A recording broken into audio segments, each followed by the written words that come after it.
जय श्री गुरुदेव, जय श्री दादा गुरुदेव। आप सबका बहुत बहुत स्वागत है आज के सत्संग में। और इससे पहले कि हम आज का सत्संग शुरू करें, हम सत्संग करते हैं श्रीमद् भागवत अध्ययन का आज 18वां दिन है। और वो दूसरे भाग में बात करते हैं हम श्रीमद् भागवत अध्ययन की। पहले भाग में हम बात करते हैं योग की। योग बहुत महत्वपूर्ण है, और योग इसलिए महत्वपूर्ण है कि अगर पहला भाग योग नहीं है तो दूसरा भाग हम भागवत अध्ययन नहीं कर सकते, क्योंकि भागवत सिर्फ एक अक्षर नहीं है बल्कि अक्षर ब्रह्म है। और उस भागवत अक्षर को श्रीमद् भागवत में भगवान श्री हरि का शरीर कहा गया है, शब्द स्वरूप शरीर कहा गया है। तो इन शब्दों के अंदर जो वास करते हैं श्री हरि भगवान, जिनकी सबसे खूबसूरत तस्वीर जो मैंने आज तक देखी वो मैंने आज थंबनेल पे लगाई है, इसीलिए समय भी थोड़ा ज़्यादा लग गया आज। लेकिन ये जो तस्वीर भगवान की आप पीछे देख रहे हो, ये मेरी सबसे पसंदीदा तस्वीर है भगवान की। और ये तस्वीर जो है मेरे पिताजी की भी बहुत पसंदीदा तस्वीर थी। तो मुझे याद है बचपन में हम पिताजी जब पढ़ते थे ना मद् भागवत, तो हमें बोलते थे बैठने के लिए। तो हमें अक्षर में तो कुछ इंटरेस्ट नहीं था कि क्या लिखा हुआ है मद् भागवत में, लेकिन हमें तस्वीरें देखना बहुत अच्छा लगता था। तो वो हमें मद् भागवत में जितनी भी तस्वीरें हैं वो सारी तस्वीरें एक एक करके दिखाया करते थे। तो उनमें से ये जो तस्वीर है ये बहुत प्यारी तस्वीर है, बचपन से ही हमें बहुत पसंद है ये तस्वीर। चलिए, तो मैं बात कर रहा था कि ये जो श्रीमद् भागवत है भगवान श्री हरि का शब्द स्वरूप है। इसमें जो हरि वास करते हैं तत्व रूप में, उस तत्व को उस तत्व से जब तक हम योग नहीं करेंगे, भगवान श्री हरि से जब तक हमारा योग नहीं होगा, तब तक श्रीमद् भागवत के अध्ययन में जो रस है, भक्ति है, प्रेम है, ज्ञान है, भगवान की लीलाएं हैं, उसे हम धारण नहीं कर सकते। तो गुरुजी एक जगह पर कहते हैं, गुरुदेव कहते हैं कि देखो, योग और वेदांत ये पूर्ण दर्शन है, दोनों मिलके। बिना योग के वेदांत पंगु है। ठीक है, तो वेदांत रह गया, योग गायब हो गया दुनिया से। योग गायब हो गया तो सेल्फ रियलाइजेशन, ईश्वर की अनुभूति, आत्म जागरण, ये सारा कुछ लोप हो गया, लुप्त हो गया, बहुत नीचे हो गया या छुप गया, बहुत गुहिया हो गया, सीक्रेट हो गया बहुत ज़्यादा। जो संसार है मुख्य रूप से, जो भौतिक लोग हैं, जो जिनसे जीवन आगे चल रहा है, ये संसार चल रहा है, उनके जीवन से योग लुप्त हो गया। ऐसा समय आया तो गुरुदेव ने कहा अब योग फिर से प्रकट हो रहा है। योग जो है फिर से प्रकट होगा, और जब योग होगा तो वेदांत स्वयं प्रकट होगा। तो कुछ वेदांत तो ऑलरेडी प्रकट है हमारे पास, कुछ वेद हमारे पास प्रकट हैं, उपनिषद जिन्हें वेदांत कहते हैं वो हमारे पास प्रकट है, गीता है, बहुत कुछ है। लेकिन ऐसा बहुत कुछ है जो नष्ट कर दिया गया, अंग्रेज़ों ने नष्ट कर दिया, मुग़लों ने नष्ट कर दिया, आतताइयों ने नष्ट कर दिया, समय के साथ समय की धूल में कहीं खो गया, कुछ जला दिया गया। लेकिन वो सारा वापस पुनः प्रकट होगा, और वो प्रकट होगा भगवान श्री से, भगवान श्री हरि से प्रकट होगा, क्योंकि भगवान श्री हरि से तो सब कुछ प्रकट हो रहा है ना। तो भगवान श्री से जब प्रकट होगा तो हमें कैसे मिलेगा? तो हमें भगवान से लेना पड़ेगा कि भगवान अब दो, हमको अपनी जानकारी दो, अपना शब्द स्वरूप दो। तो भगवान कैसे देंगे? कोई लेने देने का तो कुछ सिस्टम है नहीं, तो कैसे देंगे? तो जैसे समझो कि एक बाटी है, बाटी मतलब कटोरी, कटोरी में मीठा जल है, और दूसरी तरफ एक छोटी सी बाटी है, वो सादा जल है। अब सादा जल जो है, छोटी कटोरी जो है बड़ी कटोरी को कहेगी कि मुझे तुम में जो शहद है, जो मीठापन है वो मुझे दो। तो वो कटोरी कहेगी अरे ये कैसे संभव है, हम मीठा मीठा तुमको कैसे दे दें। तो छोटी कटोरी कहेगी तो हमें क्या करना पड़ेगा, वो मीठा हमको चाहिए। तो बड़ी कटोरी कहेगी तब तुमको मुझ में आना पड़ेगा, मुझ में समा जाना पड़ेगा। तो छोटी कटोरी ने कहा हाँ ये तो बहुत अच्छी बात है। तो छोटी कटोरी का जो जल है वो बड़ी कटोरी में चला जाएगा, मिल जाएगा, और फिर वो जल वापस अगर छोटी कटोरी में आता है तो वो मीठा जल हो जाएगा ना। हाँ तो ये जो छोटी कटोरी है उसका जो जल है ये बड़ी कटोरी से मिल रहा है ना, ये योग है। भगवान श्री हरि रस भरे हैं, मीठे हैं और हम फीके, हम में कोई रस नहीं, लेकिन हरि में तो रस ही रस है। तो हम उनसे जब मिलेंगे, उनके साथ योग होगा, तो उनका मीठापन हम में आएगा, उनका रस हम में आएगा, और जब वो रस हम में आएगा, हम उस रस को जब देखेंगे, जानेंगे, समझेंगे, तो वो रस प्रकट होगा अक्षर ब्रह्म के रूप में, भक्ति के रूप में, प्रेम के रूप में, ज्ञान के रूप में, वैराग्य के रूप में। तो योग जब हो जाएगा तब जो लुप्त हो गया, जितना वेद लुप्त हो गया, वेदांत अक्षर लुप्त हो गया, वो वापस प्रकट हो जाएगा। तो जो दूसरा हिस्सा है सत्संग का, वो जो प्रकट है हमारे पास श्रीमद् भागवत, और पहला हिस्सा योग वो जो प्रकट हो रहा है, जो लुप्त हो गया है। तो सत्संग के दो भाग, एक वो जो हमारे योग से प्रकट होने वाली ब्रह्म विद्या या ज्ञान है, साक्षात्कार है, और दूसरा हिस्सा जो ऑलरेडी प्रकट है। तो हमारा भाग और जो ऑलरेडी है वो जब मिल जाएंगे तो योग के साथ अक्षर भी पूर्ण हो जाएगा, तब ये पूर्ण योग हो जाएगा। तो जो पहला भाग है योग, वो क्या है? ऐसे तो देखो, मैं जो वीडियो बना रहा हूँ, जो बोल रहा हूँ ना, वैसे तो बहुत सारे लोग ऐसे हैं जो नियमित देखते हैं, मुझे जानते हैं और रोज़ सत्संग देखते हैं, उनको तो पता है। लेकिन क्या पता कौन सा वीडियो किसी नए साधक के पास पहुँचे, उसे थोड़ी जानकारी होनी चाहिए कि भाई क्या बात कर रहा है। तो मैं 5-7 मिनट जो है आपको थोड़ा बता देता हूँ कि मैं किस योग की बात कर रहा हूँ। ज़्यादातर लोग योग को समझते हैं कि भाई वो पार्क में जाके करते हैं, बाबा रामदेव जी बताते हैं, और पुस्तकों में है, और योगाचार्य भी आजकल होते हैं, योग के टीचर होते हैं ना, वो योग सिखाते हैं। तो योग के बहुत सारे इंस्टीट्यूट भी होते हैं, तो वो अलग अलग योग सिखाते हैं अलग अलग बीमारियों को ठीक करने के लिए। ये बीमारी है तो वो, ये बीमारी है तो वो, लंबा जीना है आपको, है ना, और योग के बहुत सारे फायदे जीवन में, शांत रहो, बीमारियों से दूर रहो, स्वस्थ रहो, फिट रहो, है ना, यही है ना। ये नहीं है ये नहीं है, ये योग नहीं है। योग आज जो है ना, गुरुदेव कहते हैं योग आज जो है ना, वो रोगों का पर्यायवाची बन गया है। किसी को रोग होता है, किसी की कमर दर्द होती है बहुत, डॉक्टर के पास जाता है, डॉक्टर साहब मेरी कमर दर्द होती है, तो डॉक्टर साहब कहते हैं योग किया करो। किसी को ब्लड प्रेशर हो गया, डॉक्टर के पास जाते हैं, डॉक्टर बोलते हैं योग किया करो। किसी को शुगर हो गया, बोला थोड़ा योग करो सुबह सुबह। तो जो भी बीमारी होगी तो डॉक्टर भी कहता है योग करो।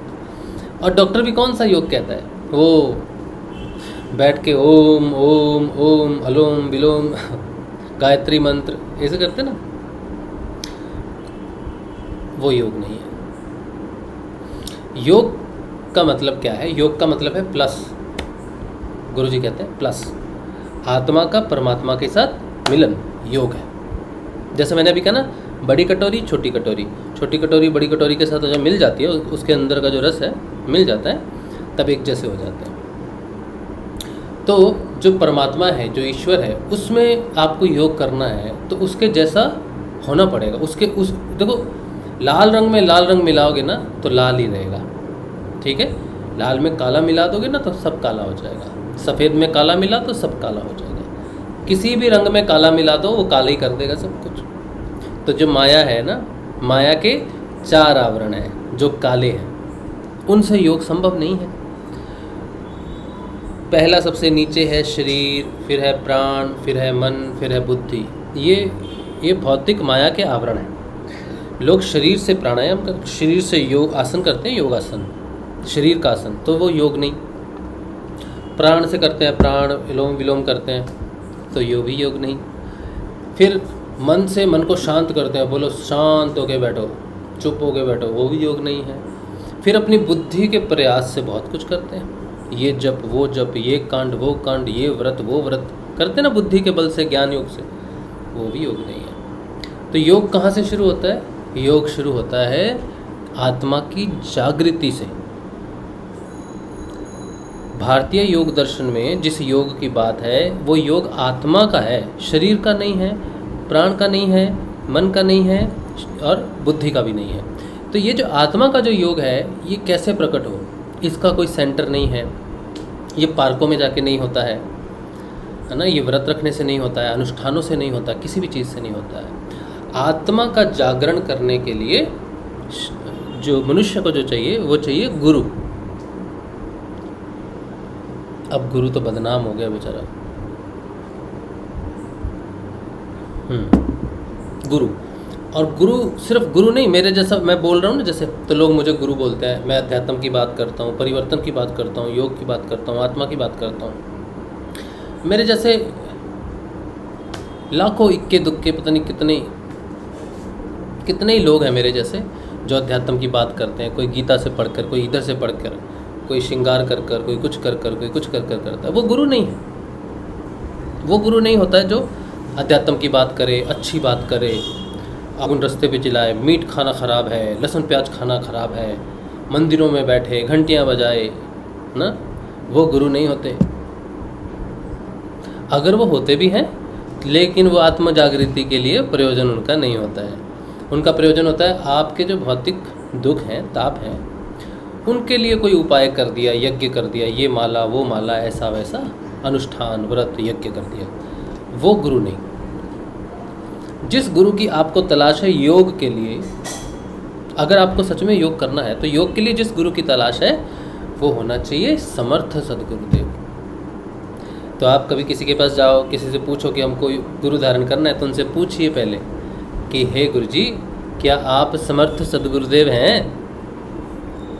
उनसे प्रश्न पूछिए।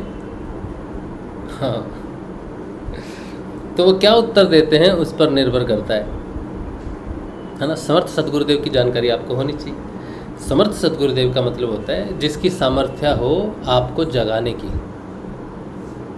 समर्थ किसे बोलते हैं? जिसकी सामर्थ्य हो आपको आत्म रूप से जगाने की।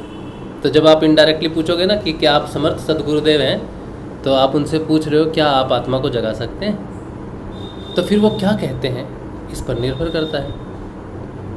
आत्मा को जगाने वाला जो गुरु होता है वो कोई नियम नहीं देता।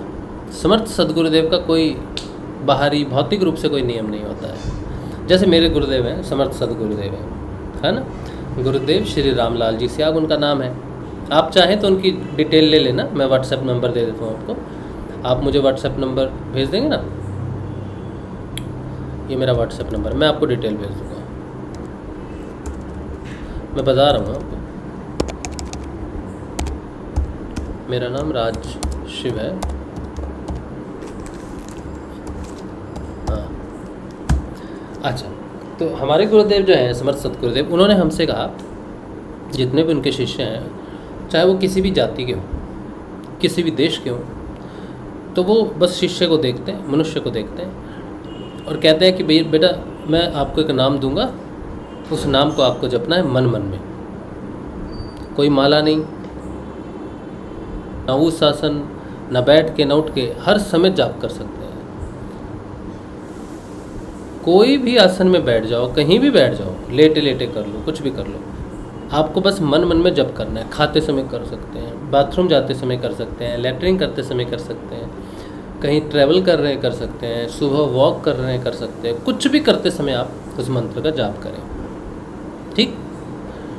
और इस मंत्र के जाप के साथ गुरुदेव कहते हैं कि बेटा गुरु जो मंत्र देता है ना वो चेतन मंत्र होता है। इसीलिए गुरु के मंत्र के साथ तुमने आज तक जितने भी मंत्र जपे हैं, जिनमें भी तुम्हारी श्रद्धा है, तुम अब इसके बाद वो मंत्र नहीं जप सकते, क्योंकि एक को ही जपने से वो अद्वैती, वो ईश्वर, वो आत्मा प्रकट होता है। उसको अलग अलग जपने की ज़रूरत नहीं पड़ती, कोई अनुष्ठान की ज़रूरत नहीं। जो भी तुमने किया समझो उसके फल स्वरूप जो है आपको समर्थ सद्गुरुदेव प्राप्त हुए। जो भी मंत्र आपने किए, जो भी तपस्या आपने की, जिनमें भी आप इष्ट में, देवी में, देवता में, जिनमें भी आपकी पूर्ण श्रद्धा है, उनकी प्रसन्नता से ही समर्थ सद्गुरुदेव प्राप्त होते हैं और वो स्वयं ही उस रूप में आते हैं। और जब वो समर्थ सद्गुरुदेव के रूप में आते हैं तो उनमें, और जिनकी वजह से आपको गुरुदेव प्राप्त हुए, उनमें भेद नहीं करना चाहिए कि नहीं मैं तो वो पहले कर रहा था मंत्र, वो तो मैं करूँगा ही, छोड़ूंगा नहीं,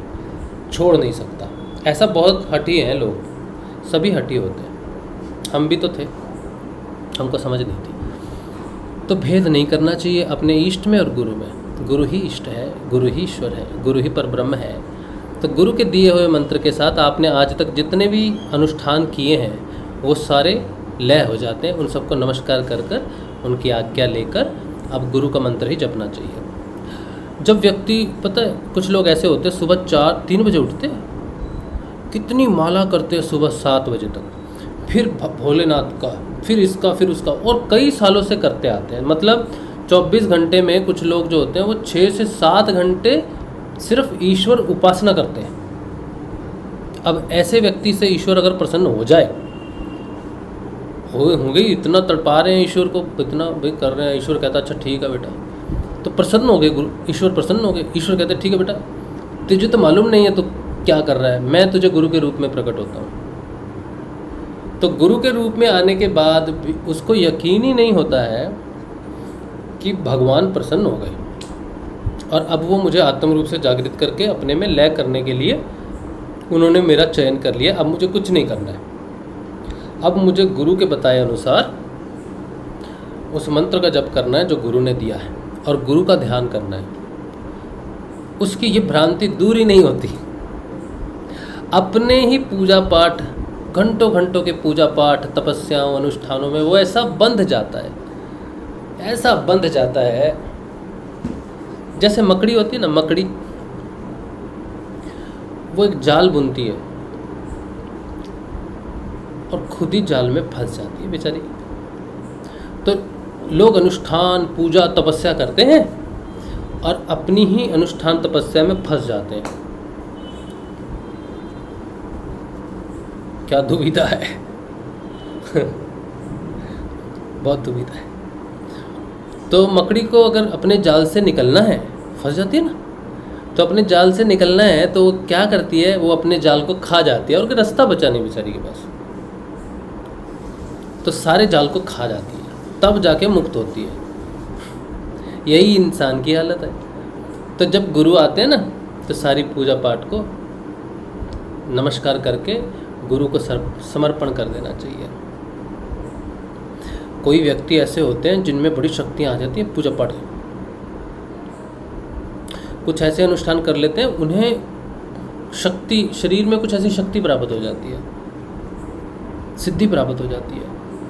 अब इसे सिद्धि प्राप्त हो गई, लेकिन इसकी इच्छा है कि ये मुक्त हो, आत्म रूप से जागृत हो, तो क्या हो, नहीं होगा। जिसको सिद्धि हो गई, किसी विशेषता की सिद्धि हो गई व्यक्ति को, अब उसको मुक्त होना है, वो नहीं हो सकता। तो जब समर्थ सद्गुरुदेव ऐसे व्यक्ति के जीवन में आए तो ऐसे व्यक्ति को क्या करना चाहिए, जो सिद्धि उसे मिली है, जो शक्ति उसे मिली है, वो उसे गुरु को समर्पण। अगर गुरु समर्थ है, सद्गुरु है, तो ऐसा नहीं देना पड़ता गुरु जी ये ले लो, बस नमस्कार करना पड़ता है कि हे गुरुदेव मुझे आत्म रूप से चेतन कीजिए, सरल साधारण कीजिए और सब कुछ आपका है। अपना सब कुछ समर्पण करने से जब हम खाली हो जाते हैं पूर्ण रूप से, जब हमारा व्यक्तिगत चेतना जो है, विशेषताएं जो है, वो गुरु को अर्पण कर देते हैं, तब गुरु हमें प्रवेश करते हैं, आत्मा जागृत होती है। और जो कुछ भी आपने सिद्धि विद्धि कमाई है ना, वो आपको समय पे वापस दे देंगे। उन्होंने क्या करना है रख के, गुरुदेव के पास तो वो तो पहली परम ब्रह्म है। सिद्धियां आपके जीवन से गुरु इसलिए निकाल देते हैं क्योंकि ये जो संसार है ना, संसार में बहुत कष्ट हैं, बहुत सारी चीज़ें हैं। सिद्धियां आपके जीवन को सरल बना देती हैं और जीवन जब सरल हो जाता है तो माया का ज्ञान नहीं होता। इसीलिए सिद्धियां बाधा बन जाती हैं, जीवन को सरल कर देती हैं और साधना में रियलाइजेशन नहीं होती। साधना की रियलाइजेशन ऐसे ऐसे कीचड़ में गिरकर होती है कि उस कीचड़ में नहीं गिरेंगे तो पता भी नहीं चलता है कि कीचड़ है। ऐसी ऐसी ईर्षाएं, अहंकार इससे सूक्ष्म सूक्ष्म कोनों में घुसा रहता है कि नहीं पता चलता है। हमारे पास कुछ विशेषताएं होती हैं और हम कभी भी उस विशेषता के नीचे नहीं जा पाते। तो जब किसी के जीवन में गुरु आते हैं तो पूर्ण समर्पण करना चाहिए, हर चीज़ का समर्पण करना चाहिए और गुरु का दिया हुआ मंत्र जपना चाहिए और गुरु का ध्यान करना चाहिए। ये नहीं सोचना चाहिए कि हम कृष्ण का ध्यान करेंगे, हम गणेश जी का ध्यान करेंगे, हम इसका ध्यान करेंगे, उसका ध्यान करेंगे। गुरु का ध्यान करना चाहिए। और आपने शिव को गुरु मान लिया, गणेश जी को गुरु मान लिया, ऐसा नहीं चलेगा। आपके समय अनुसार जो जिस अवस्था में वो प्रकट होते हैं, आपके समय के अनुसार प्रकट होते हैं। कलयुग में अब जो समय चल रहा है, इस समय जो समय चल रहा है, इस समय सबसे हमारी क्षमताएं नहीं है कुछ भी, कुछ बड़ा कुछ कर्मकांड करने की। तो गुरुदेव कहते हैं बेटा नाम जपो जो मैं देता हूँ मन ही मन में। 15-20 दिन की बात है, बस 15-20 दिन जप लो, फिर इसका जपा जाप लग जाएगा, बस आध्यात्मिक यात्रा शुरू हो जाएगी। और 2 समय तुम मेरा ध्यान करो तस्वीर का। गुरु अपनी तस्वीर का ध्यान क्यों बोलते हैं? क्योंकि वो त्रिगुणातीत होते हैं। और क्यों बोलते हैं? क्योंकि हमेशा आत्मा का ध्यान किया जाता है। आत्मा सर्वोपरि है ध्यान करने के लिए, लेकिन कोई जानता नहीं आत्मा कैसी दिखती है। तो गुरु जो है वो आत्म रूप से चेतन होता है, जिसे समर्थ सद्गुरुदेव कहते हैं। वो आत्म रूप से चेतन होता है, इसीलिए उसका ध्यान किया जाता है सगुण साकार रूप में। शिष्य की आत्मा का गुरु सगुण साकार रूप होता है। तो जब गुरु का ध्यान करता है आज्ञा चक्र पर, तो अपना ही ध्यान करता है ना। अचंबा, कमाल की बात है ना। गुरु के ध्यान का मतलब है अपनी आत्मा का ध्यान। और जब वो ध्यान करता करता गुरु का नाम जपता हुआ जपा जाप से अंतर्मुखी होता है और फिर हृदय में प्रवेश करता है, भगवान के साम्राज्य में प्रवेश करता है, तब भगवान जागृत हो जाते हैं, आत्मा जागृत हो जाती है, गुरु जागृत हो जाते हैं। फिर दीक्षा लेने से कोई बहुत बड़ा काम नहीं होता।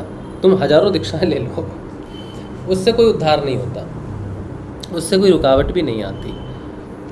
लेकिन जो व्यक्ति जिस गुरु से दीक्षा ले और उसके मंत्र को, एक ही मंत्र को जपे और उस मंत्र को जपने से वो चेतन हो जाए आत्म रूप में, तब दीक्षा फलित हो जाती है। बिना आत्म जागृति की दीक्षा का कोई मतलब नहीं है, किसी काम की नहीं है। तो ये जो समर्थ सद्गुरुदेव जो दीक्षा देते हैं, जो आत्मा को चेतन करती है, उसे अंतिम दीक्षा कहते हैं। वो होती है अंतिम दीक्षा। उससे पहले जितनी भी दीक्षाएं हैं, अगर उससे आत्मा चेतन नहीं हुई है तो वो अंतिम नहीं है।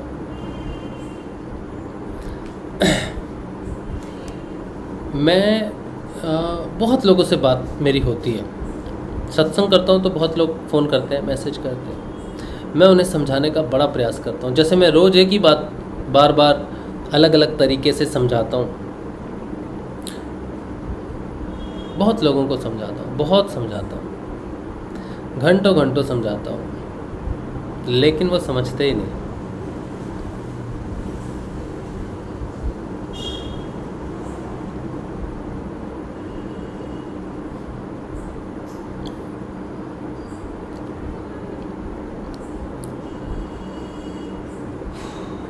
तो ये बात है।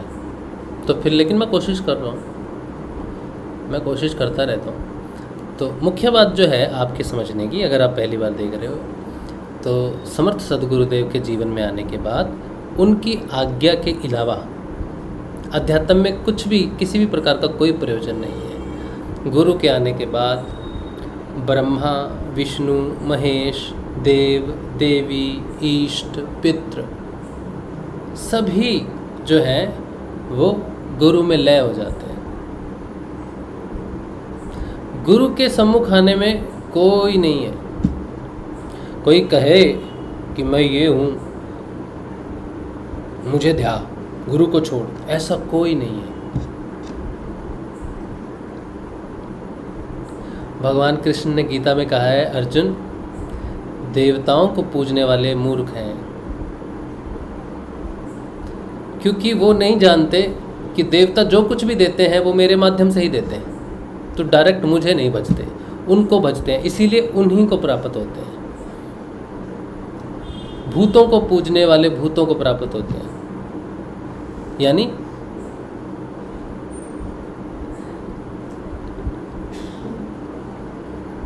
तो लोग कोई अजीब अजीब पूजाएं करते हैं, सबकी अलग अलग देव देवी हैं, वो उनकी आराधनाएं करते हैं। कोई सिद्धियों के लिए करता है, कोई जीवन की शांति के लिए करता है। लेकिन ऐसा ज्ञान बहुत कम लोगों को है कि जीवन में जो साधना करनी चाहिए वो जीवन मुक्ति के लिए करनी चाहिए, मोक्ष के लिए करनी चाहिए। तो भगवान गीता में पूरा बताते हैं कि किसकी पूजा करने से पितरों को भजोगे, भूतों को जाओगे, देवियों को जाओगे, जिसकी तुम पूजा करोगे, जिसके प्रति श्रद्धा होगी उसी के पास जाओगे। ये सब हैं मेरे ही सब रूप, लेकिन मुझ तक नहीं पहुंचोगे, नीचे घूमते रहोगे। तो भगवान कहते हैं कि अर्जुन ओम का जाप कर और ध्यान मेरा कर। तो भगवान श्री कृष्ण जो है वो अपने ध्यान के लिए बात बोलते हैं। वो स्वरूप, विराट स्वरूप का ध्यान की बात नहीं करते। जो भगवान श्री कृष्ण गोकुल में पैदा हुए और युद्ध भूमि में अर्जुन के सामने महात्मा के शरीर के रूप में खड़े हैं, एक शरीर रूप में खड़े ना, भगवान ने शरीर धारण किया और शरीर का लय हो गया। तो क्योंकि अर्जुन भौतिक जगत में है, इसीलिए अर्जुन को कहा कि मैं जो बोलता हूँ उसका जाप कर और ध्यान इस रूप का कर। कृष्ण, अर्जुन के लिए वो कृष्ण का ध्यान करेगा। तो प्रश्न होता है कि अब तो वो चेहरा नहीं, किसका ध्यान करें? तो कहा है तुम्हारे समकाल में जो योगेश्वर होगा, भगवान श्री कृष्ण को योगेश्वर कहा जाता है। योगेश्वर का अर्थ होता है जिसने योग से कृष्ण को प्राप्त किया हो और आगे भी वो अपना परिवर्तन योग के माध्यम से अपने शिष्य को दे सके, उसे योगेश्वर कहते हैं। तो ऐसा महापुरुष जो योगेश्वर होकर स्थित है वो कृष्ण भगवान का चेतना को लेकर बैठता है। तो उसी के माध्यम से कृष्ण भगवान की चेतना चलती रहती है। जब आपको दर्शन होंगे अपने गुरु के माध्यम से, जब आपको प्राप्ति होगी वो कृष्ण भगवान की ही प्राप्ति होगी। एकमात्र गुरु का ध्यान और गुरु का दिया मंत्र है जो भगवान श्री कृष्ण की प्राप्ति करवाता है। इसके अलावा किसी अन्य देव देवी का मंत्र और किसी अन्य देव देवी का ध्यान उसी को प्राप्ति करवाएगा जिसका आप ध्यान कर रहे हो। एकमात्र गुरु का ध्यान कृष्ण की प्राप्ति करवाता है। समर्थ सदगुरुदेव का ध्यान, जो गुरु खुद योग से अपनी पूर्णता को जिसने प्राप्त नहीं किया और जो आगे अपने परिवर्तन को नहीं दे सकता, वो योगेश्वर नहीं है। योगेश्वर की पदवी जो प्राप्त होती है, ये जो समर्थ सदगुरुदेव का जो पद है, ये प्राप्त होता है दो आशीर्वाद के कारण। पहला, जो शिष्य है उसका जो गुरु है, उसके गुरु की पूरी शक्ति उसके शिष्य में आनी चाहिए। गुरु का पूरा परिवर्तन शिष्य में आना चाहिए। और इस परिवर्तन के बाद नील पुरुष जो अजन्मा है, लिखा है ना, अजन्मा है, अनादि है, अनंत है, वो कभी जन्म नहीं लेता, बोलते ना। तो कौन जन्म नहीं लेता? नील पुरुष कभी जन्म नहीं लेते। भगवान श्री कृष्ण कहते हैं मैं अजन्मा हूँ। तो अर्जुन को डाउट होता है, बोलते ये तो सामने खड़े। तो भगवान बोलते अर्जुन तू इन भौतिक आंखों से मुझे देख रहा है? तो पहले तो अर्जुन को विराट स्वरूप दिखाते हैं ना, तो अर्जुन आंखें मलता है ऐसे करके, ये कुछ तो नहीं दिख रहा मुझे। तो बोल रहे इन चक्षु से नहीं दिखेगा तुझे, मैं तुझे दिव्य चक्षु देता हूँ। तो भगवान ने अर्जुन को दिव्य चक्षु दिए, तो भगवान का विराट स्वरूप उसके सामने आया। अब अर्जुन आ गया घुटनों पर, हाथ जुड़ गए उसके। तो भगवान ने कहा ये हूँ मैं अजन्मा हूँ। मैं तो अपनी लीला करने के लिए एक शरीर के माध्यम से लीला करता हूँ। तो इसी तरह से जो जिसे समर्थ सदगुरुदेव कहा जाता है, वो शरीर है जो वो परम चेतना धारण करती है। इसीलिए गुरु को योगेश्वर कहा जाता है। उसी के माध्यम से आपको विराट दर्शन होंगे, अगर गुरु सच्चा है तो। और सच्चा वो तब होगा जब वो अपनी चेतना को आगे दे सके। समर्थ सद्गुरुदेव की शिक्षाओं का जब किसी शिष्य में जब अवतरण होता है गुरु का, तो उसका रूपांतरण हो जाता है, वो संसार से अलग हो जाता है। संसार में रहता हुआ भी कमल के फूल की तरह, जैसे कमल का फूल रहता है ना जल में, लेकिन डूबता नहीं है, तो ब्रह्म हो जाता है। भगवान श्री हरि की नाभि से एक कमल निकलता है, नाभि से, और कमल पे ब्रह्म बैठते हैं, वो रचना करते हैं, लेकिन वो अपनी सृष्टि में लय नहीं होते, आसक्त नहीं होते। इसी तरह से समर्थ सद्गुरुदेव से जब कोई दीक्षा लेता है शिष्य, तो वो भी उसमें पूर्ण रूपांतरण हो जाता है, पूर्ण रूपांतरण हो जाता है। जहाँ गुरु और शिष्य में जब तक भेद है, तब तक शिष्य का रूपांतरण पूर्ण नहीं हुआ है। और जब आत्मा का उद्घाटन होता है, आत्मा जब प्रस्तुत होती है, तब सब बदल जाता है, जबरदस्त क्रांतिकारी परिवर्तन आता है, क्रांतिकारी परिवर्तन आता है।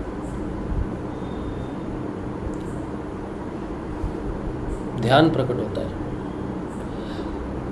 अभी कितने लोग हैं, कितने गुरु हैं, कितने शिष्य हैं, वो कितना कुछ कर रहे, लेकिन ध्यान में प्रवेश नहीं करते। फिर भी उनको ये मालूम नहीं है कि बाहर से दिया हुआ गुरु का उपदेश तुम में कोई परिवर्तन नहीं लाएगा। लोग लड़ते हैं, इतनी बुरी तरह से लड़ते हैं कि क्या बताएं, क्या बताएं। ऐसे ऐसे कमेंट लिखते हैं, ऐसा ऐसा लिखते हैं, और समझ में नहीं आता कि ये किसी साधक के शब्द कैसे हो सकते हैं।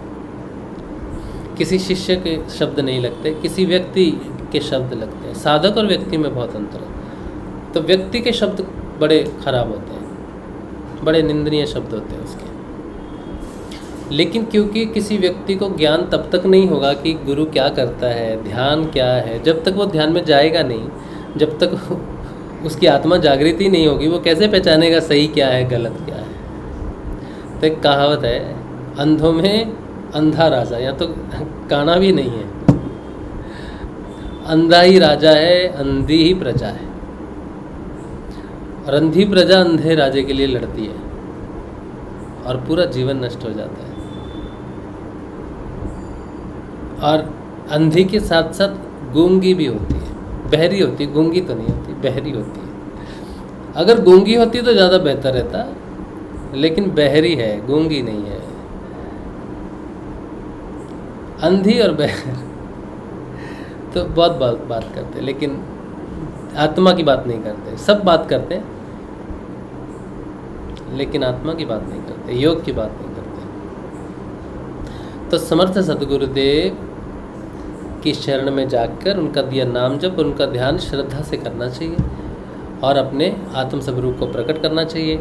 और वहीं से वेद प्रकट होंगे। फिर आप जो भी पढ़ोगे, जो भी अक्षर ब्रह्म पढ़ोगे, उसमें से भगवान प्रकट होके आपको समझा देंगे सब कुछ। जैसे जैसे ध्यान गहरा, आत्म जागृति के बाद ध्यान लगना शुरू होता है, और जैसे जैसे ध्यान गहरा होने लग जाएगा, आपके सारे बंधन टूटने लग जाएंगे, आंतरिक रूप से सब खुलने लग जाता है। इतने छोटे छोटे गहरे, इतने मतलब छोटे छोटी नाड़ियों में फंसा हुआ है बहुत कुछ, वो ध्यान के माध्यम से निकलना शुरू होता है। बहुत सरलता से काम हो जाता है, बहुत सरलता से काम हो जाता है। शांति, स्थिरता, मौन सब अंदर प्रकट होता है। एकदम बहुत तीव्र गति से चल रही जीवन और मरण की घटना धीरे धीरे रुक जाती है, एक बिंदु पे रुक जाती है, स्थिर हो जाती है। इसे बोलते हैं स्थिरता। जैसे ध्रुव स्थिर है, कोई हलचल नहीं है, एकदम एकाग्र स्थिर। तो ये जीवन में हो जाता है। इंद्रियाएं मन रुक जाता है। जिसका मन रुक गया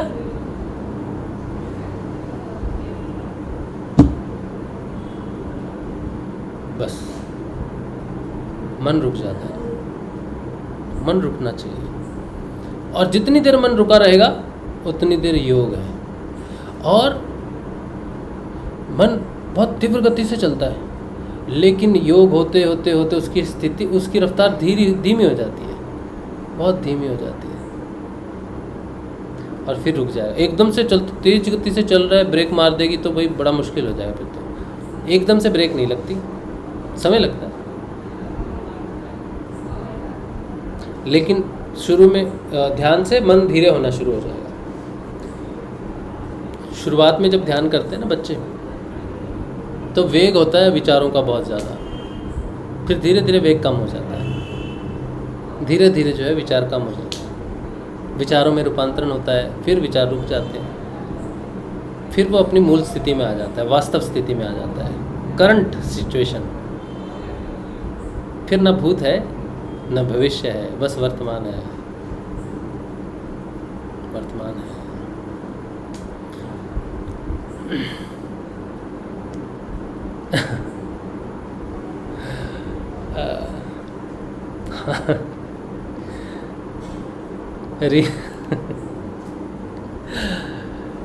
रीना बहन कह रही हैं जितना आसान आप बोल रहे हो उतना है नहीं भाई। आप ये बात बोल रहे हो ना अभी रीना, ये 2 साल पहले की बात, 1.5-2 साल पहले हम भी ये बात करते थे। हम कहते थे गुरुजी ने हमें कहा कि बड़ी सीधी साधना है, बड़ी आसान साधना है, इससे आसान कुछ भी नहीं है। हमने समझा हाँ इससे आसान कुछ भी नहीं होगा, तो हम भी साधना में आए। लेकिन जब साधना में आए और जब हमने देखा कि जीवन में जब परिवर्तन होता है तो युद्ध है भाई ये तो, तब हम सोचते थे गुरुदेव कहते बड़ी आसान है, बड़ी सरल है, ये तो बहुत मुश्किल है। लेकिन गुरुदेव ने झूठ नहीं बोला था। गुरुदेव ने कहा था कि ये साधना बहुत सरल है, आसान है, इससे आसान कुछ भी नहीं। उनका कहने का मतलब था विधि के अनुसार सिर्फ नाम जपना है और 2 समय ध्यान करना है, बाकी कर्म कांडों से ये बहुत सरल और आसान है, तुम सहज से कर लोगे। लेकिन इस सहज रास्ते पर अग्निपथ है ये, पतित से पावन पथ है ये तो ये तो है, लेकिन काम हो जाता है, काम हो जाता है। हमारा तो हो रहा है और हम बहुत अच्छा लगता है हमको। हम प्रयास कर रहे हैं कि सब तक अपने परिवर्तन को लेके जाएं, कोशिश कर रहे हैं। चलिए प्रश्न उत्तर लेते हैं। अगर आपका कोई है प्रश्न पूछ लीजिए। शुरू में 2-1 मिनट आवाज़ नहीं थी, ठीक है अभी तो।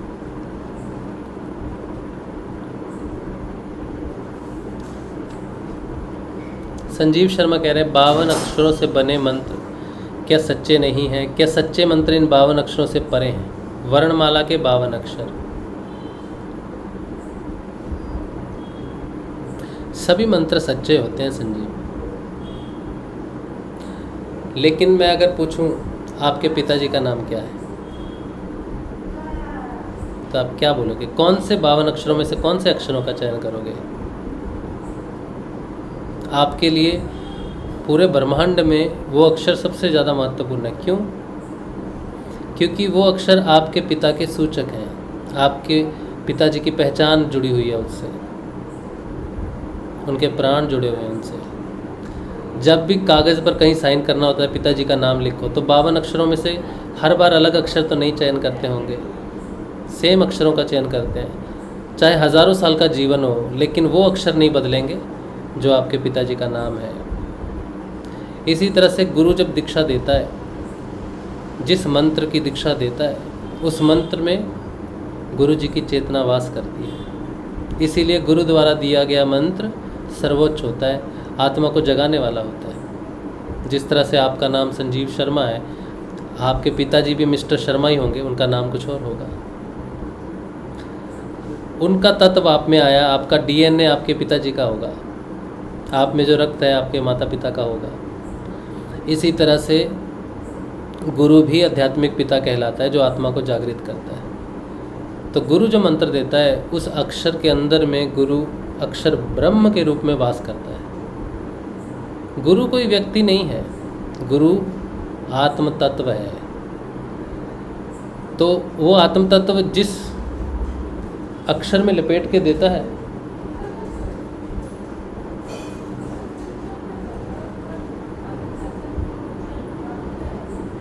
उसी अक्षर से आपको वो तत्व प्राप्त होगा। समझे? इसीलिए सभी पवित्र है, लेकिन गुरु मंत्र जो है वो आत्म जागृति करता है।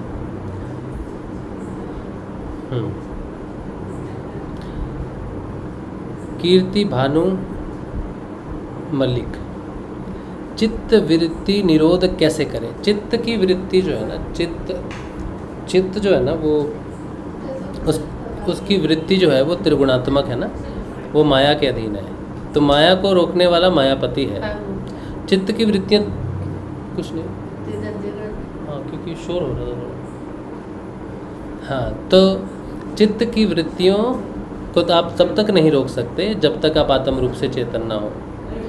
उससे पहले जो परिवर्तन आता है वो व्यवहारिक परिवर्तन है, उसे क्रियात्मक बदलाव कहते हैं। लेकिन जिस परिवर्तन की आप बात कर रहे हो वो गुणात्मक परिवर्तन है, गुणों में परिवर्तन होता है। जब चित्त की वृत्तियों का निरोध होता है तब योग होता है। दूसरे सूत्र में, समाधिपाद के दूसरे सूत्र में ऋषि पतंजलि कहते हैं चित्त की वृत्तियों का निरोध ही योग है। योग से ही चित्त की वृत्तियों का निरोध हो सकता है, इसके अलावा कोई रास्ता नहीं है। तो योग क्या है वो मैंने बिल्कुल शुरू में बताया था कि आत्मा का परमात्मा के साथ जो मिलन होता है उसे योग कहते हैं। लेकिन हम आत्मस्वरूप हैं, हम में आत्मा है, हमें मालूम है। लेकिन अगर हम भगवान को जपें भजें तो योग नहीं हो सकता। पहले जो आत्मा है अंदर, वहाँ तक चेतना जानी चाहिए, हमारी बाहरी मुखी चेतना कि हम शरीर हैं, दर्द हो रहा है, ये पहले आत्म रूप से चेतन होना ज़रूरी है। आत्मा को जगाने वाला गुरु है। जब तक समर्थ सदगुरुदेव आके आत्मा को नहीं जगाता तब तक आत्मा का परमात्मा के साथ योग नहीं होता, और जब तक योग नहीं होता तब तक चित्त की वृत्तियाँ नहीं रुकती, और जब तक चित्त की वृत्तियाँ नहीं रुकती तब तक उनमें परिवर्तन नहीं होता। और जब योग होता है, चित्त की वृत्तियाँ जिस समय रुकी हुई होती हैं उस समय तमोगुण रजोगुण में परिवर्तित होता है, रजोगुण सतोगुण में परिवर्तित होता है, और सतोगुण से व्यक्ति गुणातीत चला जाता है। तो एक ही दिन में नहीं होता, रोज़ थोड़ा थोड़ा योग होता है, रोज़ थोड़ा थोड़ा परिवर्तन होता है। हमारे भारतीय दर्शनों में 12 साल की बात कही जाती है। 12 साल में कुंभ लगता है। कुंभ जो है वो घड़े की तरह होता है, और जुपिटर में लगता है, गुरु में। बहुत महत्वपूर्ण है साइंटिफिकली भी। तो 12 वर्ष ऐसा माना जाता है कि अगर आपकी आत्मा जागृत हुई तो 12 वर्षों में आपको वो घट टूट जाएगा। टूट जाएगा मतलब मृत्यु हो जाएगी, वैसा नहीं मैं कह रहा। जो भाव है कि मैं शरीर हूँ वो पूर्ण रूप से लय हो जाएगा 12 वर्षों में।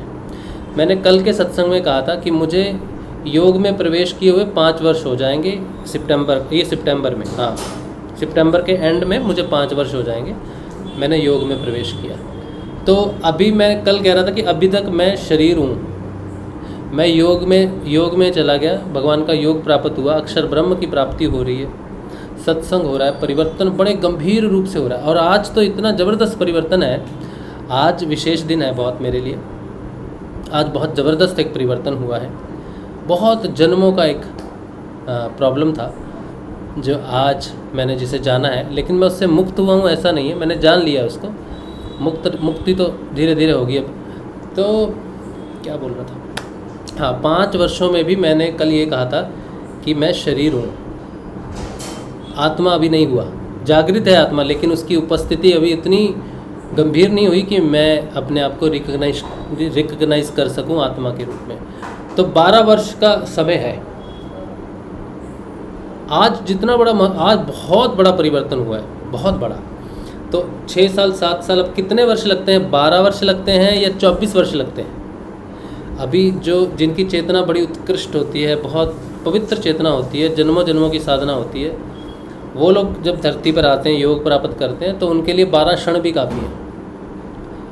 12 मिनट हो सकते हैं, 12 सेकंड हो सकते हैं, 12 दिन हो सकते हैं, 12 हफ्ते, 12 महीने हो सकते हैं, या 12 साल हो सकते हैं। 12 का कुछ कंसेप्ट है और ये बिल्कुल साइंटिफिक है। ऐसा कोई बकवास कर रहा मैं, ऐसा नहीं है, बिल्कुल साइंटिफिक है।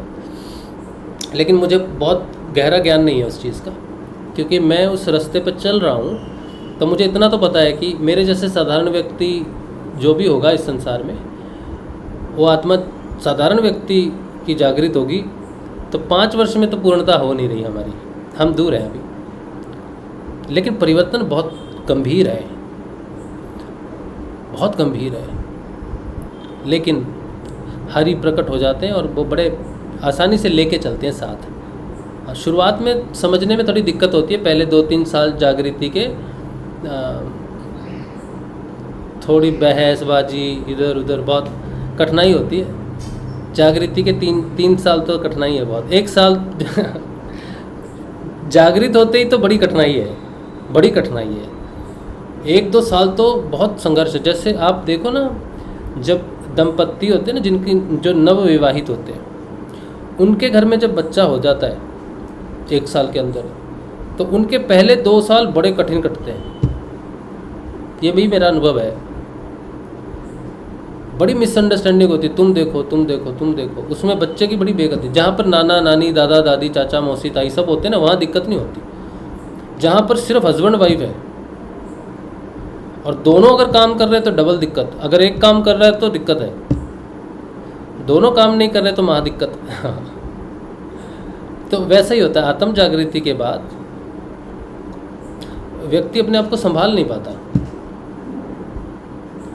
परिवर्तन ज़बरदस्त हो रहा होता है, दुनिया से लड़ता है, दुनिया को बताता है ये है वो है, कोई सुनता नहीं, सबका विरोधी होकर बैठ जाता है।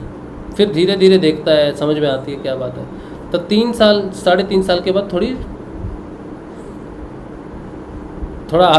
ठंडा होना शुरू होता है, वो समझ जाता है कि भाई कोई फ़ायदा नहीं है। फिर अभी 5 साल में मैं ये देखता हूँ कि कुछ भी फ़ायदा नहीं है।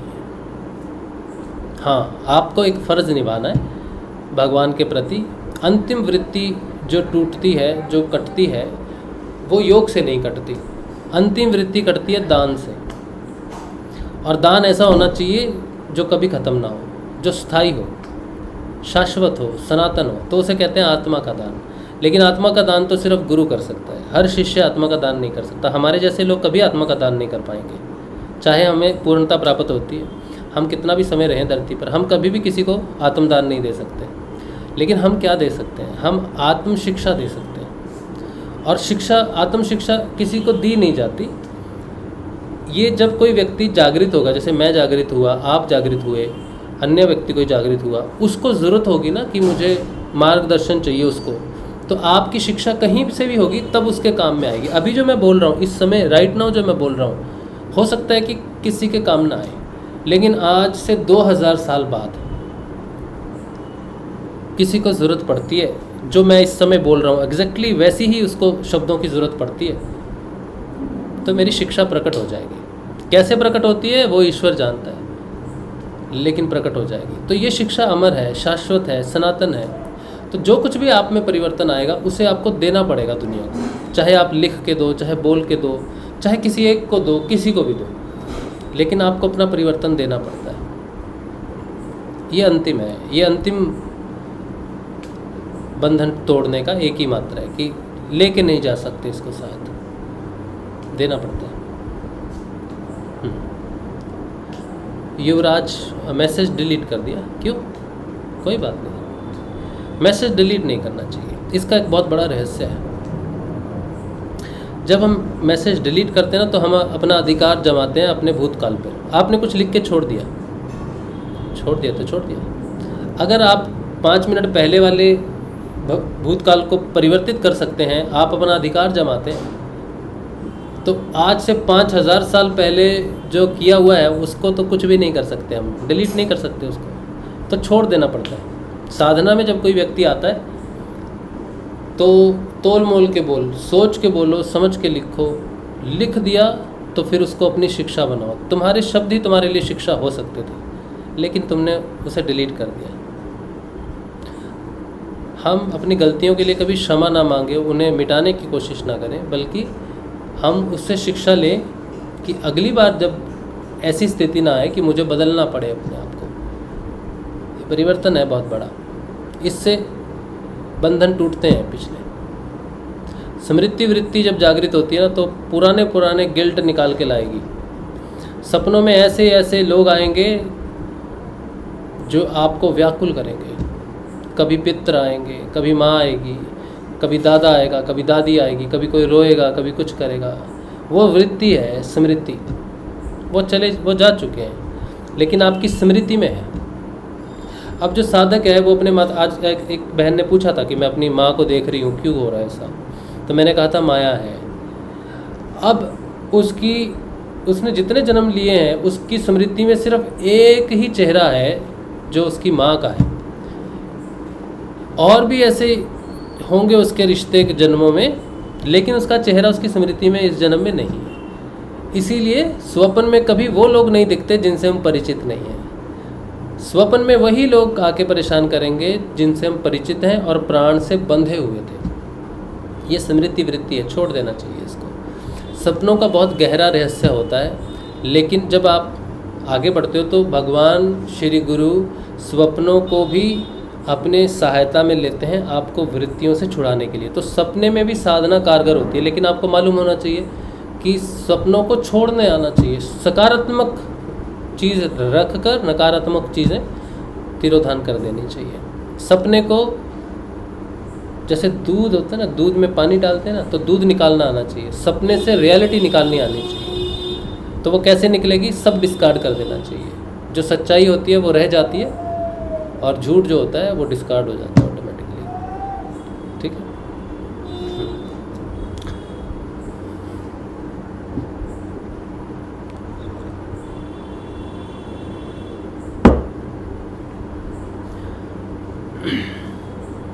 संजीव शर्मा कह रहे हैं, पर संसार में तो कई भाषाएं हैं, अंधे और गूंगे तो भाषा समझते नहीं, फिर उनका मोक्ष कैसे होगा? वह 52 अक्षरों से बने मंत्र कैसे उच्चारण करेगा?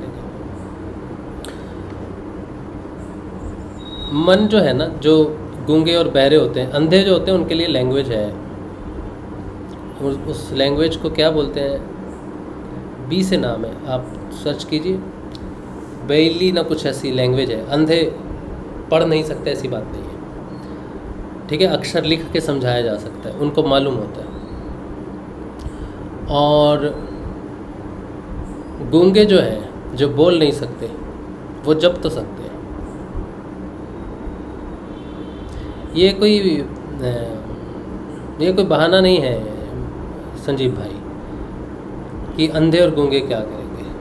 अंधे सूरदास जी तो अंधे ही थे, और ऋषि मुनि तो वैसे ही जब उनके अंदर शांति प्रकट होती है नाम जप से, तो वैसे ही गूंगे हो जाते हैं। हम कितना देर बोलेंगे हमको खुद मालूम नहीं। एक समय आएगा कि हमको चुप होना पड़ेगा, क्योंकि दूसरों के बोलने का समय हो जाएगा उस समय, तब हम गूंगे कहलाएंगे। आज हम बोल रहे हैं क्योंकि हमारे बोलने का प्रयोजन है, हमेशा नहीं बोलेंगे। जीते जी भी हमको भी चुप होना पड़ेगा ना। तो गूंगा होने से कोई अध्यात्म प्रगति रुकती नहीं है, तो बढ़ती है। ये तो जो अंधे और गूंगे हैं वो हमसे बेहतर है, कम से कम उनकी एक इंद्रियां कम है। हमारी तो 6 इंद्रियां चल रही हैं, उनकी कम से कम एक तो कम है, वो तो फायदे में है। भौतिकता में नुकसान है उनका, लेकिन अध्यात्म पथ पर नुकसान नहीं है। तो बात अक्षरों की नहीं है। अक्षरों का जो जन्म है वो अर्थ से होता है, अर्थ से होता है। अर्थ का जन्म जो है वो ज्ञान से होता है, और ज्ञान के कई स्तर हैं नीचे प्रकट होने से। जब अंदर ज्ञान प्रकट होता है ना, तो शब्दों में नहीं होता। हाँ, ब्रेल लिपि, हाँ विजय Lakshmi ji, thank you. Braille language होती है उनकी। तो आप जो अक्षरों से सब कुछ जानते हो, भगवान कभी भी कम्युनिकेशन अक्षर से नहीं करते। लोग कहते हैं ना मेरे अंदर एक आवाज़ है, ये है, वो मन की है। भगवान बोलते नहीं, उन्हें ज़रूरत नहीं है इस चीज़ की। आप जब योग में प्रवेश करोगे ना, तो जब योग में चले जाते हैं, 6 इंद्रियां हैं, 5 ये, एक मन, सारी शांत हो जाती हैं यहाँ पर। तो ना दृष्टि है, न स्वर है, न स्पर्श है, न शब्द है, न विचार है, कुछ भी नहीं है। योग में कुछ भी कम्युनिकेशन नहीं है संजीव, कोई भी कम्युनिकेशन नहीं है। ये जो हम भौतिक रूप से समझते हैं कि भौतिक रूप से ही हमारी प्रगति होगी, ऐसा नहीं। जो व्यक्ति ईश्वर की तरफ हृदय से है, उसके अंदर प्रकाश हो जाता है अपने आप। उसको भगवान अंदर ही कैसे गाइड कर देंगे आपको बता नहीं पाएगा, आप समझ नहीं पाएंगे। भगवान को अंडर एस्टिमेट मत करो। ये अक्षर तो बहुत अभी नए हैं, भगवान तो बहुत, हाँ ये सही बात है कि अक्षर ब्रह्म से ही सब कुछ प्रकट हुआ है, सब कुछ है, लेकिन अक्षर व्याप्त और अव्याप्त रूप दोनों में है। जब आप प्राण में कोश में चले जाते हो ना, तो वहाँ अक्षर कहाँ, वहाँ तो भावात्मक अक्षर है, भाव है। फिर मन में चले जाओ, विचारात्मक है। बुद्धि में चले जाओ, ज्ञानात्मक है। फिर आनंदात्मक है। फिर चिदाकाश है, चिदानंद है। फिर सत्यानंद है, सच्चिदानंद है। तो उसके स्वरूप बदलते हैं। अक्षर तो स्थूल रूप में आ गया। अक्षर तो अभी प्रकट हुआ, गुरुदेव ने 1990 में ये बोल के बताया। इससे पहले तो ये शब्द बोला ही नहीं जाता था।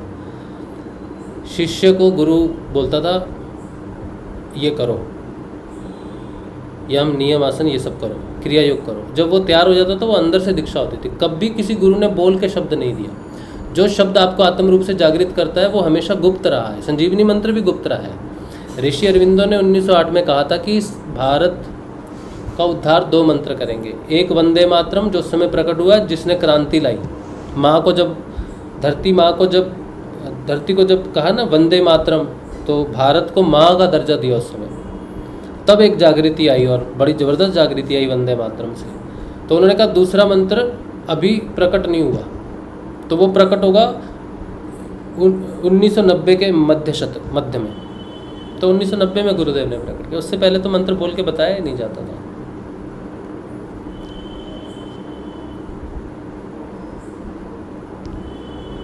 बावन अक्षर जो हैं, ये जो मनुष्य के बनाए हुए हैं, मैं हिंदी पढ़ाता हूँ बच्चों को, बेसिक, बहुत कोई गहरी हिंदी नहीं पढ़ाता, बहुत बेसिक पढ़ाता हूँ। तो मैं जब मेरे पास बच्चे हिंदी पढ़ने के लिए आते हैं, 1-2 ही बच्चे पढ़ते हैं, ज़्यादा मैं अभी पढ़ाना शुरू किया। मेरे पास समय होता नहीं है, लेकिन मैं खुद सीखना चाहता हूँ, इसीलिए मैंने पढ़ाना शुरू किया। पढ़ाते समय हम ज़्यादा सीखते हैं। तो मैंने उन्हें कहा कि देखो बेटा, अक्षरों की रचना जो है ना, वो हमारे शरीर से हुई है। कौन सा अक्षर कहाँ से प्रकट हुआ है?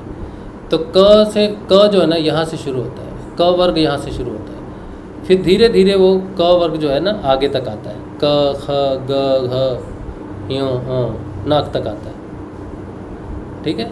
फिर च वर्ग है, च छ ज झ यूँ, फिर वो पीछे जाता है, एक आगे आता है एक पीछे जाता है, एक आगे आता है एक पीछे जाता है। तो वर्ग, ये जो हमारे होंठ हैं, नासिका है, यहाँ से लेके कंठ तक, जहाँ जहाँ जीव, दंत, तालु ये सब टच होते हैं, स्पर्श होते हैं अलग अलग प्रकार से, उनके अनुसार क वर्ग, च वर्ग, त वर्ग, ट वर्ग ये सब आए हैं। फिर अंतस्थ व्यंजन है जो अंदर की तरफ मुड़ते हैं। फिर ऊष्म व्यंजन है जिससे गर्मी निकलती है, उनको ऊष्म कहा जाता है। तो जो रचना हुई है 52 अक्षरों की, ये मनुष्य के कंठ से लेकर होठों, नासिका तक, जो जितना भी तंत्र आता है यहाँ तक हुई है। फिर स्वर आते हैं, अ आ ई, वो अक्षर नहीं है, वो ध्वनियाँ हैं। फिर 2 ध्वनियों के मिक्सचर से भी प्रकट होता है, ए औ, ये 2 ध्वनियों के मिक्स होने से नई ध्वनि प्रकट होती है। तो जो कुछ भी है अक्षर, वो यहाँ से यहाँ तक है, शरीर से प्रकट हुआ अक्षर। स्थूल रूप है अक्षर, तो व्याप्त रूप है। लेकिन क्या प्राण में अक्षर नहीं है? क्या मन में अक्षर नहीं है?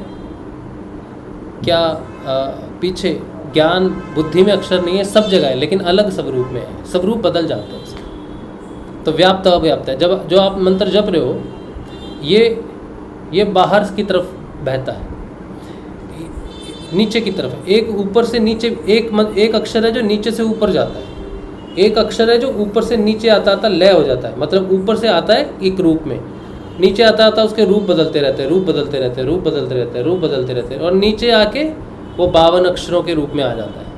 जब वो वापस लय होना शुरू होता है तो वो 52 अक्षर तो वहीं लय हो जाते हैं, फिर उसका रूप बदल जाता है, बदलते बदलते बदलते बदलते बदलते बदलते वो अपने मूल स्वरूप में लय हो जाता है।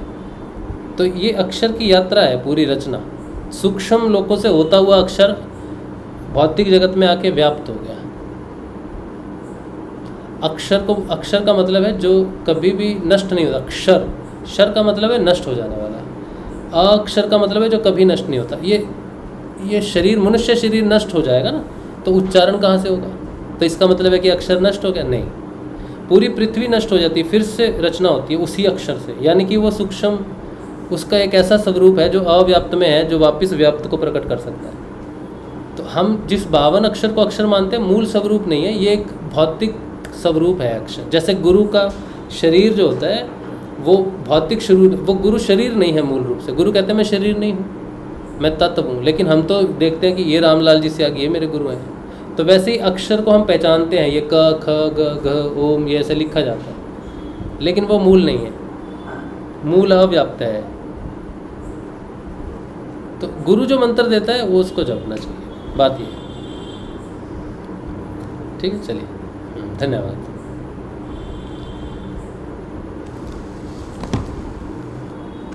जब बच्चे मेरे पास पढ़ने आते हैं पहला दिन, संस्कृत क्लास 6 को पढ़ाता हूँ मैं, मुझे खुद नहीं आती, लेकिन बच्चों को पढ़ाने के लिए मैंने 3 महीने लगातार संस्कृत सीखी, बेसिक। कुछ मुख्य लकार सीखे, लट लकार, लिट लकार, लंग लकार, विधि लंग लकार। और हिंदी, मैं तो पढ़ा लिखा हूँ, इंजीनियर हूँ, फिर भी मैंने हिंदी सीखी, फिर से सीखी, क ख ग सीखा, ये सब बेसिक सीखा 3 महीने। फिर बच्चों को पढ़ाना शुरू किया, और बच्चों जो मेरे पास पढ़ने आए तो मैंने वही बात कही जो गुरुदेव ने कही। मैंने उनसे कहा कि बेटा, मैं तुम्हें पढ़ा रहा हूँ, इसका मतलब ये नहीं कि मैं तुम्हें पढ़ा रहा हूँ। मैं कितना भी बोलता रहूँ, तुम्हें कुछ भी समझ ना आए तो पढ़ाने का कोई मतलब नहीं होता। तो तुम्हारे अंदर अगर शिक्षक है, सीखने की इच्छा है, तभी तुम सीख सकते हो। तो मैं खुद सीखना चाहता हूँ। मैंने उनके पेरेंट्स से भी यही बात की कि मुझे संस्कृत सीखनी है, तो मैं सीखना चाहता हूँ, इसलिए आपके बच्चे को पढ़ाऊँगा। तो मैं बड़ा हूँ उनसे, तो चीज़ों को समझ सकता हूँ, उनको समझा सकता हूँ। जो बच्ची मेरे पास संस्कृत पढ़ती है, उसकी संस्कृत 3 महीने में, मैं अपनी तारीफ़ नहीं कह रहा हूँ, मैं बता रहा हूँ कि बच्ची के साथ मैंने भी सीखा, मैंने भी, वो सिखाते हैं हमको। हम किसी को कुछ नहीं सिखाते, वो हमें सिखाते उल्टा। तो उसके टीचर ने उससे कहा कि बेटा तुम संस्कृत को कंटिन्यू करना और क्लास 10 तक पढ़ना, तो तुम्हें आ जाएगी। तो बच्ची घर में जाके थोड़ा टूटी फूटी जैसी संस्कृत हम बोलते हैं, वो बोलती है। हिंदी हमने उनसे सीखी, बच्चों से, क्लास 6, 7 और 8। अभी एक बच्चा क्लास 5 का है। ये छोटे छोटे बच्चे हैं, इनकी किताबों में जो ज्ञान है वो बड़ी किताबों में नहीं है, बेसिक। तो घर में अगर आपके बच्चे हैं तो उनको पढ़ाना चाहिए, उनसे आपको सीखने का मिलेगा बहुत कुछ। जो कुछ भी है वो मूल में है, फल पत्तों में कुछ नहीं है, उच्च शिक्षाओं में कुछ भी नहीं है। जो कुछ भी है ये छोटी छोटी प्राइमरी शिक्षाओं में है, सब कुछ उनकी किताबों में है जो हमें चाहिए।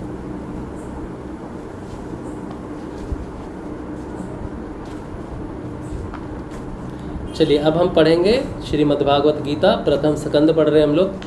और प्रथम स्कंद में हम पढ़ेंगे, कल हमने पढ़ा था 2 अध्याय पढ़ लिए थे, कल हमने 15वां अध्याय पढ़ लिया था। आज पढ़ेंगे 16वां अध्याय, 17वां अध्याय, 18वां अध्याय,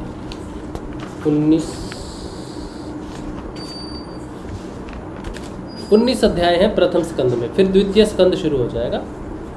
तो ये आज इस हफ्ते अपना प्रथम स्कंद हो जाएगा।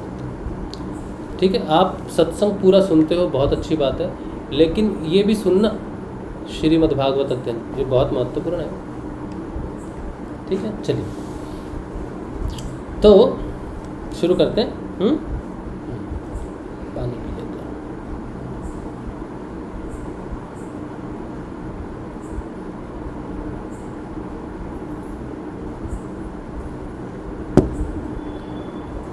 चलिए, प्रथम स्कंद 16वां अध्याय, शुक सुधा सागर, श्रीमद् भागवत गीता। जय श्री गुरुदेव।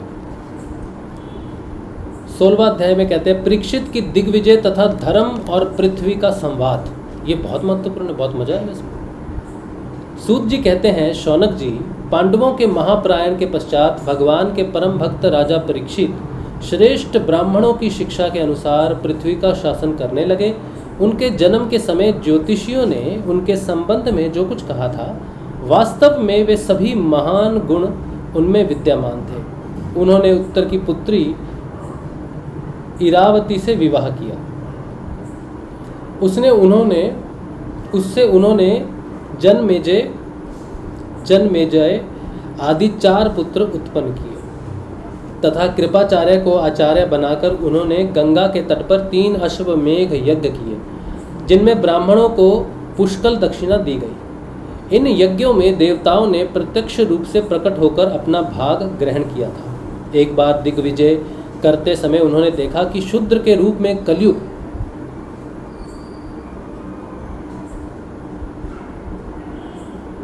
आ गया। एक बार दिग्विजय करते समय उन्होंने देखा कि शूद्र के रूप में कलयुग राजा के वेश धारण करके एक गाय और बैल के जोड़े को ठोकर से मार रहा है। तब उन्होंने उसे बलपूर्वक पकड़कर दंड दिया।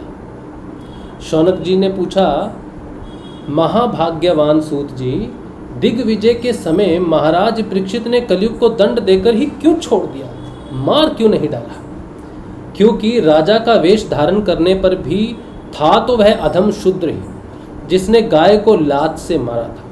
यदि यह प्रसंग भगवान श्री कृष्ण की लीला से अथवा उनके चरण कमलों के मकरंद रस का पान करने वाले रसिक महानुभावों से संबंध रखता हो तो अवश्य ही।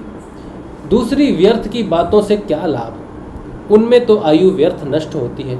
प्यारे सूत जी, जो लोग चाहते तो हैं मोक्ष, परंतु अल्पायु होने के कारण मृत्यु से ग्रस्त हो रहे हैं, उनके कल्याण के लिए भगवान यम का आवाहन करके उन्हें यहाँ शांति कर्म में नियुक्त कर दिया गया है। जब तक यमराज यहाँ इस कर्म में नियुक्त हैं, तब तक किसी को मृत्यु नहीं होगी। मृत्यु से ग्रस्त मनुष्य लोक के जीव भी भगवान की सुधा तुल्य लीला कथा का पान कर सकें, इसीलिए महर्षियों ने भगवान यम को यहाँ बुलाया है। एक तो थोड़ी आयु और दूसरे कम समझ। ऐसी अवस्था में संसार के मंदभाग्य विषयी पुरुषों की आयु व्यर्थ की ही बातों में बीती जा रही है, नींद में रात और व्यर्थ के कामों में दिन। सूत जी ने कहा, जिस समय राजा परीक्षित करुजांगल देश में सम्राट के रूप में निवास कर रहे थे, उस समय उन्होंने सुना कि मेरी सेना द्वारा सुरक्षित साम्राज्य में कलयुग का प्रवेश हो गया है। इस समाचार से उन्हें दुख तो अवश्य हुआ, परंतु यह सोचकर कि युद्ध करने का अवसर हाथ लगा है, वे उतने दुखी नहीं हुए। इसके बाद युद्धवीर परीक्षित ने धनुष हाथ में ले लिया। वे श्याम वर्ण के घोड़ों से जुते हुए सिंह की ध्वजा वाले सुसज्जित रथ पर सवार होकर दिग्विजय करने के लिए नगर से बाहर निकल पड़े। उस समय रथ, हाथी, घोड़े और पैदल सेना उनके साथ साथ चल रही थी। उन्होंने भद्राश्व, केतुमाल, भारत, उत्तर कुरु और किम पुरुष आदि सभी वर्षों को जीतकर वहां के राजाओं से भेंट ली। उन्हें उन देशों में सर्वत्र अपने पूर्वज महात्माओं का सुयश सुनने को मिला। उस यशोगान से पद पद पर भगवान श्री कृष्ण की महिमा प्रकट होती थी। इसके साथ ही उन्हें यह भी सुनने को मिलता था कि भगवान श्री कृष्ण ने अश्वत्थामा के ब्रह्मास्त्र की ज्वाला से किस प्रकार उनकी रक्षा की थी।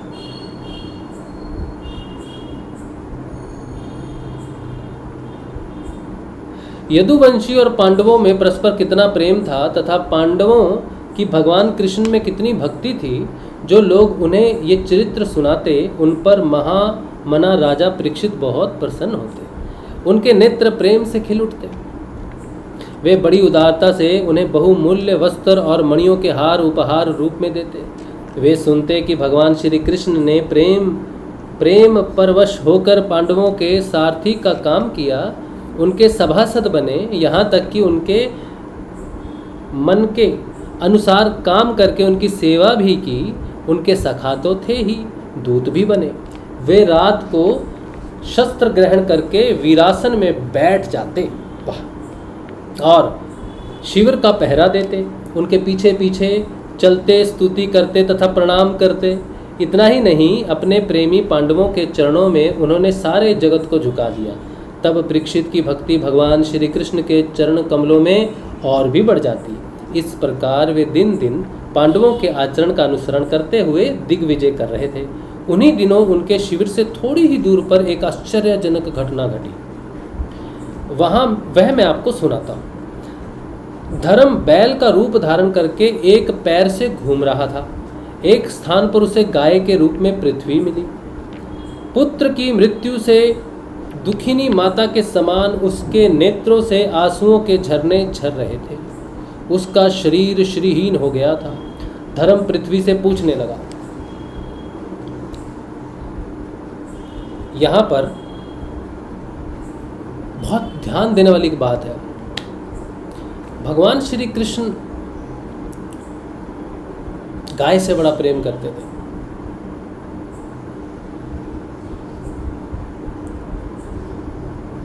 और यहाँ पर एक बात देखो कितनी स्पष्ट सुंदर रूप से प्रकट होती है इन लाइनों में। मैं हमेशा, मेरे मन में ये प्रश्न रहता था कि भगवान गाय को प्यार करते हैं, प्रेम करते हैं, गोलोक में हैं। ये तो बात हमारी समझ से बाहर है कि गाय में सभी देवी देवता वास करते हैं, वो सारी ठीक है, वो उतना भौतिक ज्ञान हमको है। लेकिन फिर भी हमारे मन में ये प्रश्न है कि गाय का चयन और किस आधार पर हुआ होगा। तो यहाँ पर एक बड़ी सुंदर बात आज मेरी समझ में आ गई पढ़ने से कि गाय क्यों पवित्र है, क्यों उसे माता कहा जाता है। आप समझे? आप समझे? पढ़ा मैंने अभी अभी।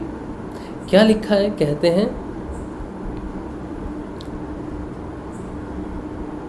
धर्म बैल का रूप धारण करके एक पैर से घूम रहा था। एक स्थान पर उसे गाय के रूप में पृथ्वी मिली।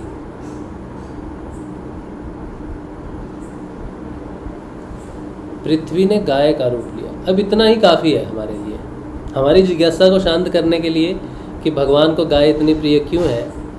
इतना ही काफ़ी है कि माँ पृथ्वी जो है वो गाय के रूप में हो सकता है विचरती है। और माँ को, ये जो धरती है ना माता, ये सच में कामधेनु है। इससे सब कुछ प्रकट होता है। औषधि प्रकट होती है, जीवन प्रकट होता है।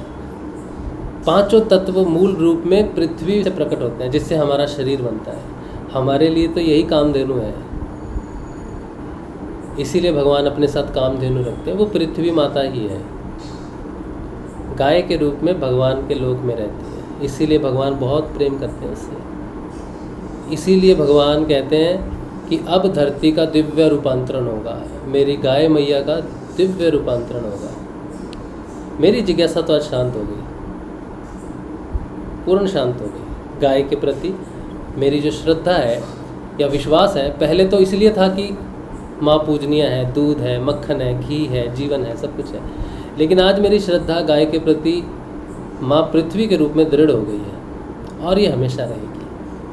मैंने कहा ना, आज मेरे लिए आज का दिन बहुत विशेष है। आज मेरे जीवन में एक ऐसा परिवर्तन हुआ है जो सूक्ष्म रूप से हुआ है, अभी भौतिक रूप से घटित नहीं हुआ है, इसलिए आज नहीं बता सकता, लेकिन आज हुआ है। और दूसरा ये कि माँ का स्वरूप सामने आया है, पृथ्वी माता का भौतिक स्वरूप सामने आया है। आज बड़ा भाग्यवान दिन है, बहुत अच्छा दिन है आज, बहुत अच्छा दिन है।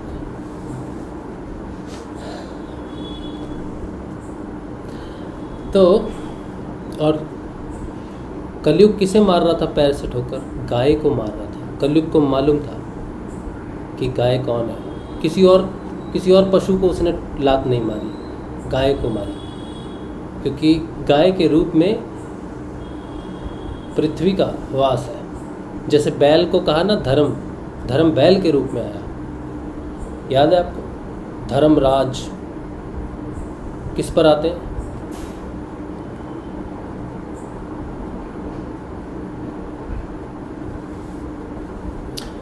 तो आगे बढ़ते हैं। आज का ये अमूल्य ज्ञान है। ये मैं हमेशा कहता हूँ कि सत्संग में हम जो भी बात करते हैं ज्ञान रूप में वो भूल जाएंगे, लेकिन ये बात नहीं भूलेंगे। ये बहुत अद्भुत ज्ञान है।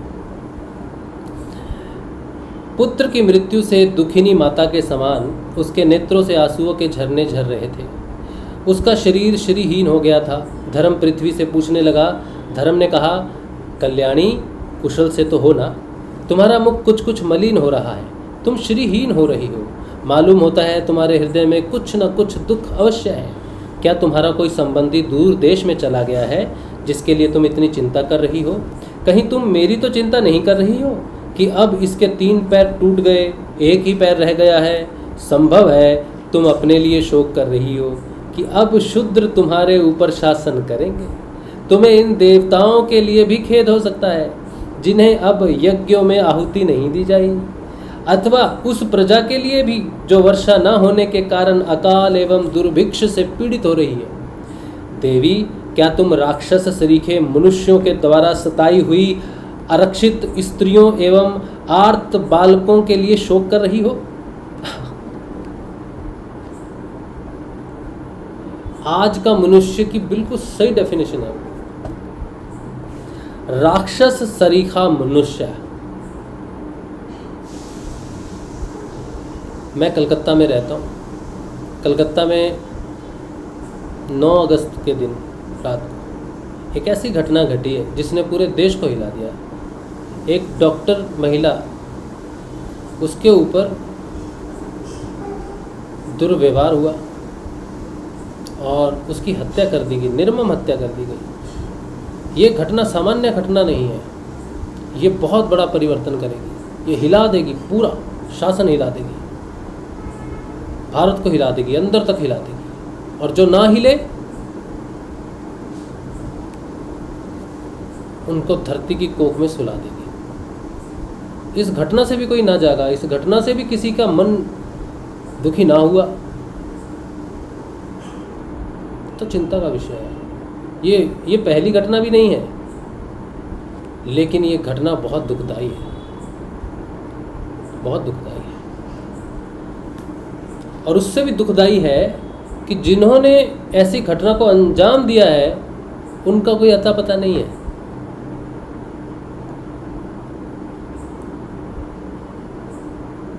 पूरा राज्य जो है उन लोगों को छुपा रहा है। जितने भी शासन है बड़े बड़े, वो सब उन दुष्टों को छुपा रहे हैं। सोच सकते हो आप किस तरह की राज्य है कि दुष्टों को छुपाया जा रहा है। पता ही नहीं बच्ची के साथ किसने दुष्कर्म किया, क्या हुआ, कैसे नहीं, कुछ नहीं है, कुछ भी नहीं है। लेकिन ईश्वर से क्या छुपाएगा मनुष्य? भूल गया है कि ईश्वर सबको देखता है। ईश्वर सबको देखता है, छोड़ेगा नहीं। ईश्वर बिल्कुल न्याय करेगा, न्याय होगा। तो ये राक्षस है। क्या तुम राक्षस सरीखे मनुष्यों के द्वारा सताई हुई आरक्षित स्त्रियों एवं आर्त बालकों के लिए शोक कर रही हो? संभव है विद्या अब कुकर्मी ब्राह्मणों के चुंगल में पड़ गई है और ब्राह्मण विप्र द्रोही राजाओं की सेवा करने लगे हैं, और इसी का तुम्हें दुख है। आज के नाम मात्र के राजा तो 16 आने कलयुगी हो गए हैं। उन्होंने बड़े बड़े देशों को भी उजाड़ डाला है। क्या तुम उन राजाओं या देशों के लिए शोक कर रही हो? आज की जनता खान पान, वस्त्र, स्नान और स्त्री सहवास आदि में शास्त्रीय नियमों का पालन ना करके स्वेच्छाचार कर रही है। क्या इसके लिए तुम दुखी हो? माँ पृथ्वी, अब समझ में आया। हो ना हो तुम्हें भगवान श्री कृष्ण की याद आ रही होगी, क्योंकि उन्होंने तुम्हारा भार उतारने के लिए ही अवतार लिया था और ऐसी लीलाएं की थी जो मोक्ष का भी अवलंबन है। अब उनके लीला संवरण कर लेने पर उनके परित्याग से तुम दुखी हो रही हो। देवी, तुम तो धन रत्नों की खान हो। तुम अपने कलेश का कारण जिससे तुम इतनी दुर्बल हो गई हो मुझे बताओ। मालूम होता है बड़े बड़े बलवानों को भी हरा देने वाले काल ने देवताओं के द्वारा वंदनीय तुम्हारे सौभाग्य को छीन लिया है। यहाँ पर गाय डायरेक्ट पृथ्वी के संबोधन में बात हो रही है। पृथ्वी माता ने कहा, धर्म, तुम मुझसे जो कुछ पूछ रहे हो वह सब स्वयं जानते हो। जिन भगवान के सहारे तुम सारे संसार को सुख पहुंचाने वाले अपने चारों चरणों से युक्त थे, जिनमें सत्य, पवित्रता, दया, क्षमा, त्याग, संतोष, सरलता, शम, दम, तप, समता, तितिक्षा, उपरति, शास्त्र विचार, ज्ञान, वैराग्य, ऐश्वर्य, वीरता, तेज, बल, स्मृति, स्वतंत्रता, कौशल, कांति, धैर्य, कोमलता, निर्भीकता, विनय, शील, साहस, उत्साह, बल, सौभाग्य, गंभीरता, स्थिरता, आस्तिकता, कीर्ति, गौरव और निरअहंकारता, ये 39 अप्राकृत गुण तथा महत्वाकांक्षी पुरुषों के द्वारा वांछनीय शरणागत वत्सलता आदि और भी बहुत से महान गुण उनकी सेवा करने के लिए नित्य निरंतर निवास करते हैं। एक क्षण के लिए भी उनसे अलग नहीं होते। उन्हीं समस्त गुणों के आश्रय सौंदर्य धाम भगवान श्री कृष्ण ने इस समय इस लोक से अपनी लीला संवरण कर ली और यह संसार पाप में कलयुग की कुदृष्टि का शिकार हो गया। यही देखकर मुझे बड़ा शोक हो रहा है। अपने लिए देवताओं में श्रेष्ठ, तुम्हारे लिए देवता, पितृ, ऋषि, साधु और समस्त वर्णों तथा आश्रमों के मनुष्य के लिए मैं शोकग्रस्त हो रही हूँ।